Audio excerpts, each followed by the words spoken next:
What's up, YouTube? What's up, TikTok? I'm Johnny Lord Payne, and today we're talking about the price of secrets and the tale of betrayal. Let's get into this story. After being served divorce papers, but that's yourself, but to your peers. It's not okay when you marry one gender, the opposite. In that gender, the person you marry find out you're attracted to the same gender. Now you can't even emotionally control yourself during a simple conversation. Boom, you take your once wife life only a day after being served divorce papers. But that's what we have here. It's sick, it's unfortunate. We'll disclose the details. Send prayers to the victim's way, not to mention highlight the suspect. Does he need to be called out on his actions? But first, remember, I don't give you no aim. I just give you the story. So with that being said, make sure you like, comment, and subscribe. We'll jump right to it. To all my Detroit family, I will not get this man mixed up with you guys in this video. Family, we're going to Grand Rapids, Michigan. We're a newly married couple. Since February of 2023, the wife had found out her husband was into men. He ended up taking her life in the process. August 17, 2023, police were called to the area of Adams Street on Union Avenue in Grand Rapids, Michigan, about reports of gunshots. When they arrived, they found the woman deceased next to a house with several gunshot wounds to her head and body. The victim was later identified as Alicia Lofton. May she rest in peace and love condolences to her family. The suspect was identified as her husband, Marcus Lofton. He was quickly named the suspect when he was located walking not too far from the area of the M1. Now, before I tell you guys his version, according to the police report, I want you guys to see this cryptic message he wrote on his Facebook only less than 48 hours before. I'm constantly reminded why I'm better off alone and staying focused on myself. People nowadays are so fucked mentally that instead of just healing, they choose to come into people's lives to hurt them on purpose just because they've been hurt before. And you want to hear the funny part? People will literally ruin the calmest people, then call them crazy when they react. Therefore, I'm learning not to take things personal anymore. People are at war with themselves.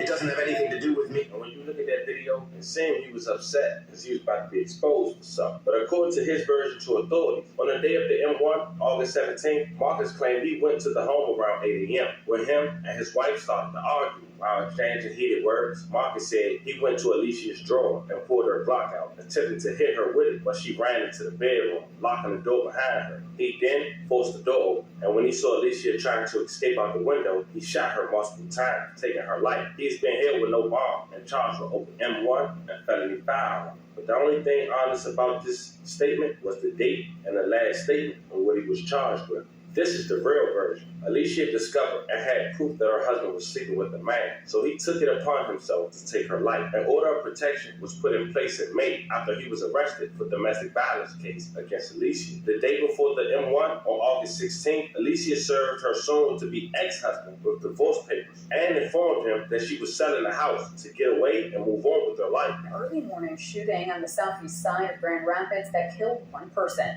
13 on your side's Nate Belt joins us live from the scene with more.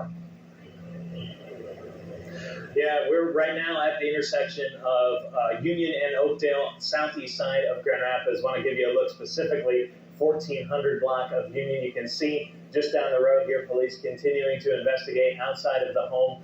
You see that umbrella on the ground, two officers standing outside. That is where they've been going in and out of all morning.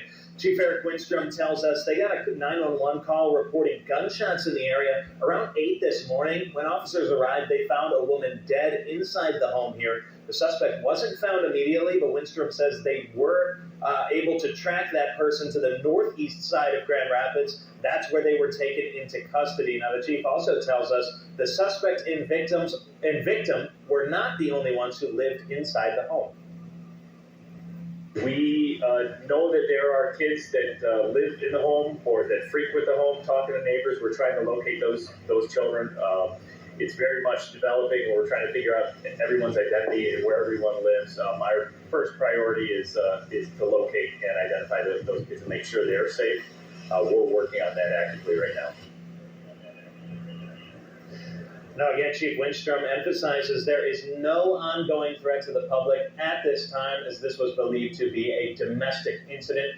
As you heard him say, the investigation continues by the Grand Rapids Police Department, and we will continue to follow up on that and bring you updates as soon as we have them, both on air and online. But for now, reporting live in Grand Rapids, Nate Belt, 13 on your side. Take a look at these pictures, fam. So you see the image people call relationship goals. The world assumes everything is good because of the way a person dresses or smile and put on an image online. Because they look happy on social media doesn't mean it's not a wreck behind closed doors. Condolences to Alicia's family and loving prayers to them as well. With that being said, that was the Michigan man who was on the DL. His wife caught him, served him divorce papers. Next thing you know, he took her life because she wanted to sell a house and move on. Very unfortunate. Talk to me or let me know how you guys feel about this one in the comments.